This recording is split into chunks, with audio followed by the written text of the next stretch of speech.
जय श्री कृष्णा। आज सुनिए मार्गशीर्ष मास महात्म्य में आगे की कथा।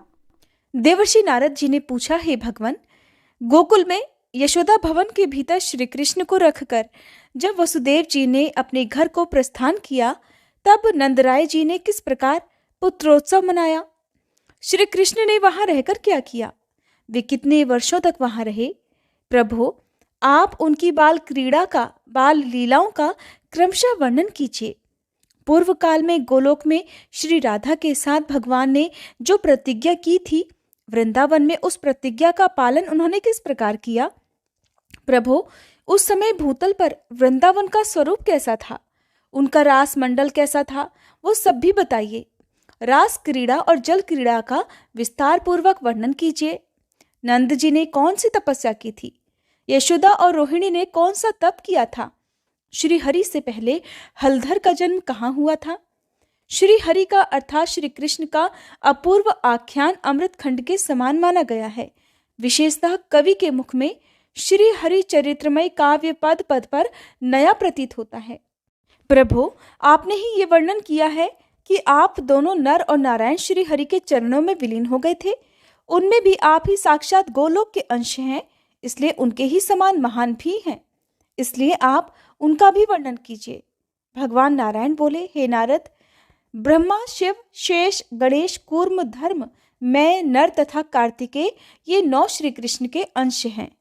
अहो, उन गोलोकनाथ की महिमा का वर्णन भला कौन कर सकता है, जिन्हें स्वयं हम भी नहीं जानते और न वेद ही जानते हैं।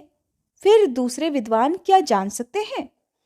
शूकर, वामन, कल्की, बुद्ध, कपिल और मत्स्य, ये भी श्री कृष्ण के अंश हैं, और अन्य कितने ही अवतार हैं जो श्री कृष्ण की कला मात्र हैं।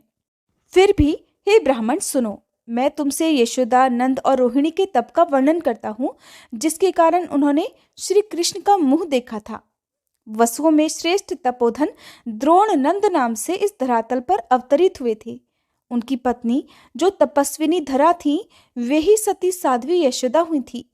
सर्पों को जन्म देने वाली नाग माता कद्रू ही रोहिणी बनकर इस भूतल पर प्रकट हुई थी। उनके जन्म और चरित्र का वर्णन करता हूँ, ध्यान से सुनो। एक समय की बात है, पुण्यदायक भारतवर्ष में गौतम आश्रम के पास में ही गंधमादन पर्वत पर धरा और द्रोण ने कठिन तपस्या आरंभ की। मुने, उनकी तपस्या का एकमात्र उद्देश्य था भगवान श्री कृष्ण का दर्शन। सुप्रभा के निर्जन तट पर 10,000 वर्षों तक वे वसु दंपत्ति तपस्या में लीन रहे, परंतु उन्हें श्री हरि के दर्शन प्राप्त नहीं हुए। तब वे दोनों वैराग्यवश अग्नि कुंड का निर्माण करके उसमें ही प्रवेश करने को तत्पर हो गए। उन दोनों को मरने के लिए उत्सुक देखकर वहां आकाशवाणी हुई, वसुश्रेष्ठ, तुम दोनों दूसरे जन्म में भूतल पर अवतीर्ण होकर गोलोक में अपने पुत्र के रूप में श्री हरि के दर्शन करोगे। योगियों को भी उन भगवान का दर्शन होना अत्यंत कठिन है। बड़े बड़े विद्वानों के लिए भी ध्यान के द्वारा उन्हें वश में कर पाना असंभव है। वे ब्रह्मादि देवताओं के भी वंदनीय हैं। यह आकाशवाणी सुनकर धरा और द्रोण सुखपूर्वक अपने घर को चले गए और भारतवर्ष में जन्म लेकर फिर उन्होंने श्री हरि के मुखारविंद के दर्शन किए। इस प्रकार यशोदा और नंद का चरित्र तुमसे कहा गया। अब देवताओं के लिए भी परम गोपनीय रोहिणी का चरित्र भी सुनो। एक समय देव माता अदिति ने ऋतुमती होने पर समस्त श्रृंगारों से सुसज्जित होकर अपने पतिदेव श्री कश्यप जी से मिलना चाहा। उस समय कश्यप जी अपनी दूसरी पत्नी सर्प माता कद्रु के पास थे। कश्यप जी के आने में देर होने पर अदिति को बहुत दुख हुआ। उन्होंने कद्रु को श्राप दे डाला कि वे स्वर्गलोक को त्याग कर मनुष्य योनि को प्राप्त हो जाएं। इस बात को सुनकर कद्रु ने भी अदिति को श्राप दे डाला कि वे भी जरायुक्त होकर मर्त्यलोक में मानव योनि में जाएं। इस प्रकार दोनों एक दूसरे के श्रापग्रस्त होने पर कश्यप जी ने कद्रु को सांत्वना देकर समझाया कि तुम मेरे साथ मर्त्यलोक में जाकर श्री हरि के मुख कमल का दर्शन प्राप्त करोगी। फिर कश्यप जी ने अदिति के घर जाकर उनकी भी इच्छा पूर्ण की। उसी ऋतु से देवराज का जन्म हुआ। इसके बाद अदिति ने देवकी के रूप में, कद्रु ने रोहिणी के रूप में और कश्यप जी ने श्री कृष्ण के पिता अर्थात श्री वसुदेव जी के रूप में जन्म ग्रहण किया। हे मुने, ये सारा गोपनीय रहस्य बताया गया। अब अनंत अप्रमेय और सहस्त्रों मस्तक वाले भगवान बलदेव जी के जन्म का वृतांत भी सुनो। साध्वी रोहिणी वसुदेव जी की प्रेयसी भार्या थी अर्थात पत्नी थी। मुने, वे वसुदेव जी की आज्ञा से संकर्षण की रक्षा करने के लिए गोकुल में चली गईं। कंस से भयभीत होने के कारण वहां से उन्हें भागना पड़ा था। उन दिनों योग माया ने श्री कृष्ण की आज्ञा से देवकी के 7वें गर्भ को रोहिणी के उदर में स्थापित कर दिया था। उस गर्भ को स्थापित करके वे देवी तत्काल ही कैलाश पर्वत को चली गई। कुछ दिनों के बाद रोहिणी नंद भवन में श्री कृष्ण के अंश स्वरूप पुत्र को जन्म दिया। उसकी अंग कांति तपाए हुए सोने के समान गौर थी और वह बालक साक्षात ईश्वर था। उस बालक के मुख पर मंद हास्य की मनोहर छटा और प्रसन्नता छा रही थी। वह ब्रह्म तेज से प्रकाशित हो रहा था। उसके जन्म मात्र से ही देवताओं में महान आनंद छा गया। स्वर्गलोक में दुंदुभी, आनक और मुरज आदि दिव्य बाजे बज उठे। आनंद मगन हुए देवता शंख ध्वनि के साथ जय जयकार करने लगे। फिर नंद का हृदय भी हर्ष से भर उठा। उन्होंने ब्राह्मणों को बहुत सारा धन दिया। धाये ने आकर बालक की नाल काटी और उसे स्नान कराया। समस्त आभूषणों से विभूषित गोपियां अब जय जयकार करने लगी। अपने पुत्र का उत्सव तो हर कोई मनाता है, लेकिन नंद जी ने बड़े आदर के साथ उस पराये पुत्र के लिए भी महान उत्सव मनाया। यशोदा जी ने गोपियों और ब्राह्मणियों को प्रसन्नता पूर्वक भरपूर धन का दान किया। तरह तरह के द्रव्य, सिंदूर और तैल आदि प्रदान किए। हे वत्स, इस प्रकार मैंने तुमसे नंद और यशोदा जी के तप का प्रसंग कह सुनाया, हलधर के जन्म की कथा कही और रोहिणी जी के चरित्र को सुनाया। अब तुम्हें जो अभीष्ट है वह नंद पुत्रोत्सव का प्रसंग भी सुनो, जो कि सुखदायक, मोक्षदायक और जन्म, मृत्यु और जरावस्था का निवारण करने वाला है। श्री कृष्ण का मंगलमय चरित्र वैष्णवों का जीवन है। वसुदेव जी ने श्री कृष्ण को नंद भवन में लाकर रख दिया और उनकी कन्या को गोद में लेकर वे हर्षपूर्वक अपने घर को लौट आए। ये प्रसंग तथा उस कन्या का श्रवण सुखद चरित्र पहले ही कहा जा चुका है। अब गोकुल में जो श्री कृष्ण की मंगलमयी लीला प्रकट हुई उसे बताता हूँ, सुनो। जब वसुदेव जी अपने घर को लौट गए तब जयातिथि अष्टमी से युक्त उस विजयपूर्ण मंगलमय सूतिकागार में नंद और यशोदा जी ने देखा कि उनका पुत्र धरती पर पड़ा हुआ है। वह नग्न बालक बड़ा सुंदर दिखाई देता था। उसकी दृष्टि घर के शिखर भाग की ओर लगी हुई थी और उस बालक का मुख शरतकाल की पूर्णिमा के चंद्रमा को भी लज्जित कर रहा था। दोनों नेत्र नील कमल की शोभा को भी छीन लेते थे। वह कभी रोता तो कभी हंसने लगता था। उसके श्री अंगों में धूल के कण लगे हुए थे। उसके दोनों हाथ धरती पर टिके हुए थे और युगल चरणारविंद प्रेम के पुंज से जान पड़ते थे। उस दिव्य बालक श्री हरि को देखकर पत्नी सहित नंद जी को बड़ी प्रसन्नता हुई।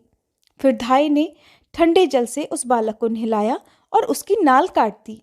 उस समय गोपियां हर्ष से जय जयकार करने लगी। ब्रज की सारी गोपिकाएं, बालिका और युवतियां भी ब्राह्मण पत्नियों के साथ सूतिकागार में आई। उन सब ने आकर बालक को देखा और प्रसन्नता पूर्वक उसे भरपूर आशीर्वाद दिया। नंद नंदन की भूरी भूरी प्रशंसा करती हुई वे उन्हें अपनी गोद में ले लेती थीं। उनमें से तो कितनी ही गोपियां रात में वहीं रह गई, अपने घर गई ही नहीं। नंद जी ने वस्त्र सहित स्नान करके फिर धुली हुई धोती और चादर धारण कर ली। फिर खूब प्रसन्न होकर परंपरागत विधि का पालन किया। ब्राह्मणों को भोजन करवाया, उनसे मंगल पाठ करवाया, तरह तरह के बाजे बजवाए और बंदीजनों को धन दान किया। फिर नंद जी ने आनंद पूर्वक ब्राह्मणों को धन दिया। उत्तम रत्न, मूंगे और हीरे भी आदर पूर्वक उन्हें दिए। मुने, तिलों के 7 पर्वत, सोने के 100 ढेर, चांदी, धान्य की पर्वतम राशि, वस्त्र, सहस्त्रों मनोरम गौवें, दूध, दही, शक्कर, माखन, घी, मधु, मिठाई, लड्डू, स्वादिष्ट मोदक, सब प्रकार की खेती से भरी पूरी भूमि, वायु के समान वेगशाली घोड़े, पान और तेल, इन सब का दान करके नंद जी बड़े प्रसन्न हुए। उन्होंने सूतिकागार की रक्षा करने के लिए ब्राह्मणों को नियुक्त कर दिया। मंत्रज्ञ मनुष्यों और बड़ी बूढ़ी गोपियों को लगा दिया। उन्होंने ब्राह्मणों द्वारा वेदों का पाठ कराया, एकमात्र मंगलमय हरिनाम का कीर्तन कराया और देवताओं की पूजा भी करवाई। युवती और बड़ी बूढ़ी ब्राह्मण पत्नियां बालक बालिकाओं को साथ लेकर मुस्कुराती हुई नंद भवन में आई। नंदराय जी ने उनको भी तरह तरह के धन और रतन दिए। ज्योतिष शास्त्र के विशेषज्ञ, विविध ज्योतिषी, जिनकी वाणी सिद्ध थी, जिनकी वाणी सदा सत्य रहती थी, हाथ में पुस्तकें लिए नंद मंदिर में पधारे। नंद जी ने उन्हें नमस्कार करके बड़ी प्रसन्नता के साथ उनके सामने अपनी विनय प्रकट की। उन सब ने आशीर्वाद दिए और उस उत्तम बालक को देखा। इस प्रकार ब्रजराज नंद ने सामग्री एकत्र करके अपने पुत्र का उत्सव मनाया। ज्योतिषियों द्वारा शुभाशुभ भविष्य का प्रकाशन करवाया। वह बालक फिर नंद भवन में शुक्ल पक्ष के चंद्रमा की तरह दिनों दिन बढ़ने लगा। श्री कृष्ण और हलधर दोनों ही माता का स्तनपान करते थे।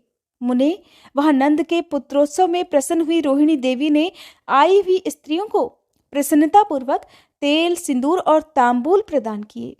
वे सब बालक के सिर पर आशीर्वाद देकर अपने अपने घर को चली गईं। केवल यशोदा, रोहिणी और नंद जी ये ही उस घर में हर्षपूर्वक रहे। भगवान नारायण कहते हैं, नारद, एक दिन राजसभा में स्वर्ण सिंहासन पर बैठे हुए कंस को बड़ी मधुर आकाशवाणी सुनाई दी। ओ महामूढ़, क्या कर रहा है? अपने कल्याण का उपाय सोच। तेरा काल तो धरती पर उत्पन्न हो ही चुका है। वसुदेव ने माया से तेरे शत्रुभूत बालक को नंद जी के हाथों में दे दिया और उनकी कन्या लाकर तुझे सौंप दी। यह कन्या माया का अंश है और वसुदेव के पुत्र के रूप में साक्षात श्री हरि अवतीर्ण हुए हैं। वे ही तेरे प्राण हरेंगे। इस समय गोकुल के नंद मंदिर में उनका पालन पोषण हो रहा है। देवकी का 7वां गर्भ भी स्खलित या मृत नहीं हुआ है। योग माया ने उस गर्भ को रोहिणी के उदर में स्थापित कर दिया था। उस गर्भ से शेष के अंशभूत महाबली बलदेव जी प्रकट हुए हैं। श्री कृष्ण और बलभद्र ये दोनों तेरे काल हैं और इस समय गोकुल के नंद भवन में पल रहे हैं। वह आकाशवाणी सुनकर राजा कंस का मस्तक झुक गया। उसे सहसा बड़ी भारी चिंता हो गई। उसने अनमने होकर भोजन भी त्याग दिया और प्राणों से भी बढ़कर प्रेयसी बहन सती साध्वी पूतना को बुलाकर उस नीतिज्ञ नरेश ने भरी सभा में इस प्रकार कहा। कंस ने कहा, हे पूतने, मेरे कार्य की सिद्धि के लिए गोकुल के नंद मंदिर में जाओ और अपने एक स्तन को विष से भरकर शीघ्र ही नंद के नवजात शिशु के मुख में दे दो। वत्से, तुम मन के समान तेजी से चलने वाली माया शास्त्र में निपुण और योगिनी हो, इसलिए माया से मानवीय रूप धारण करके तुम वहां शीघ्र जाओ। तुम दुर्वासा से महामंत्र की दीक्षा लेकर कहीं भी जाने के लिए और सभी प्रकार का रूप धारण करने में समर्थ हो। नारद, ऐसा कहकर महाराज कंस उस राजसभा में मौन हो गया। इधर स्वेच्छाचारिणी पूतना कंस को प्रणाम करके वहां से चल दी। उसने एक परम सुंदरी नारी का रूप धारण कर लिया। उसकी अंग कांति तपाए हुए सोने के समान प्रकाशित हो रही थी। तरह तरह के आभूषणों से वो सुसज्जित थी। मस्तक पर मालती की माला से अलंकृत केशपाश धारण किए हुई थी। उसके ललाट में कस्तूरी की बेंदी से युक्त सिंदूर की रेखा शोभा पा रही थी।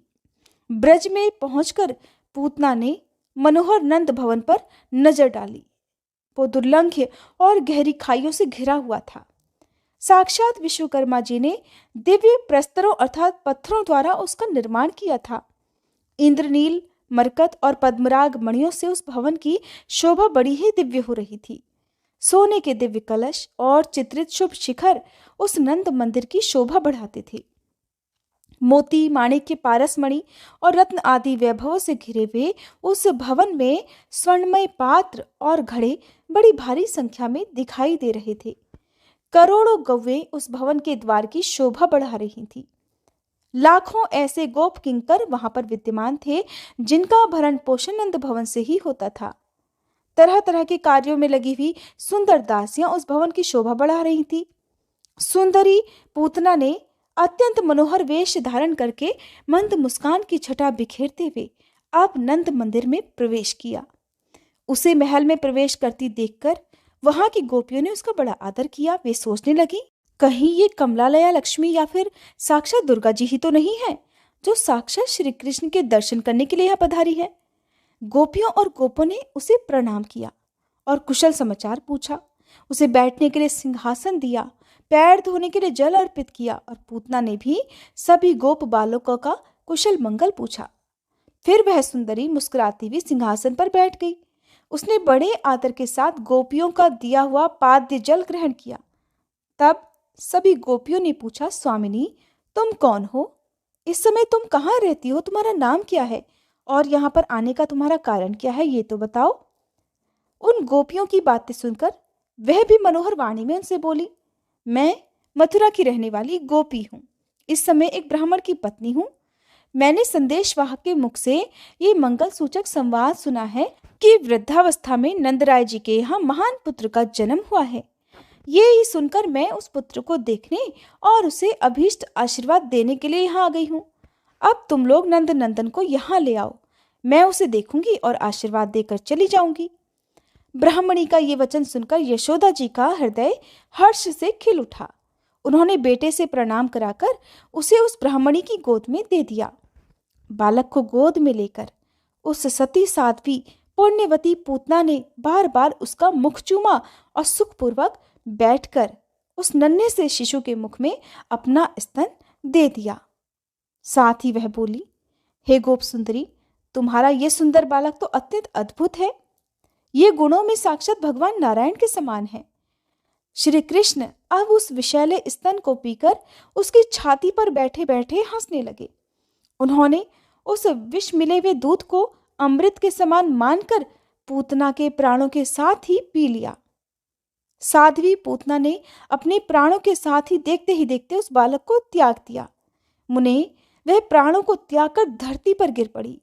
उसका आकार और मुख अब बड़े विकराल दिखाई देने लगे। वह मुंह के बल पड़ी हुई थी। फिर वह शीघ्र ही रत्नसार निर्मित दिव्य रथ पर आरूढ़ होकर चली गई। उस विमान को लाखों मनोहर दिव्य और श्रेष्ठ पार्षद सभी ओर से घेर कर बैठे हुए थे। उनके हाथों में लाखों चवर ढुल रहे थे। लाखों दिव्य दर्पण उस दिव्य रथ की शोभा बढ़ा रहे थे। उसमें तरह तरह के चित्र विचित्र मनोहर रत्नमय कलश शोभा दे रहे थे। उस रथ में 100 पहिए लगे थे। वह सुंदर विमान रत्नों के तेज से प्रकाशित हो रहा था। उस अद्भुत दृश्य को देखकर गोप और गोपिकाएं हैरान हो गई। कंस भी वे सारा समाचार सुनकर बड़ा हैरान हुआ। मुने यशोदा मैया अपने बालक को गोद में उठाकर अब उसे दूध पान कराने लगी। उन्होंने ब्राह्मणों के द्वारा बालक के कल्याण के लिए फिर मंगल पाठ करवाया। फिर नंदराय जी ने भी बड़े आनंद से पूतना की देह का दाह संस्कार करवाया। उस समय उसकी चिता से चंदन, अगरू और कस्तूरी के समान सुगंध निकल रही थी। नारद जी ने पूछा, भगवान, राक्षसी पूतना के रूप में वह कौन ऐसी पुण्यवती सती थी जिसने श्रीहरि को अपना स्तन पिलाया? किस पुण्य से भगवान के दर्शन करके वह उनके ही परम धाम को चली गई? नारायण बोले, देवर्षे, राजा बलि के यज्ञ में बामन का मनोहर रूप देखकर बलि की कन्या रतनमाला ने उनके प्रति पुत्र स्नेह प्रकट किया था। उसने मन ही मन ये संकल्प किया कि अगर इस पुत्र के समान मेरा पुत्र होता तो मैं उसके मुख में अपना स्तन देकर उसे अपने सीने पर लगा लेती। भगवान से उसका यह मनोरथ छिपा नहीं रहा। उन्होंने इस प्रकार जन्मांतर में उसका स्तन पान किया। भक्तों की इच्छा पूर्ण करने वाले उन कृपा निधान ने पूतना को माता की गति प्रदान की। मुने, राक्षसी पूतना ने श्री कृष्ण को विष लगाया हुआ स्तन देकर उस द्वेष भक्ति के द्वारा भी माता के समान ही गति प्राप्त कर ली।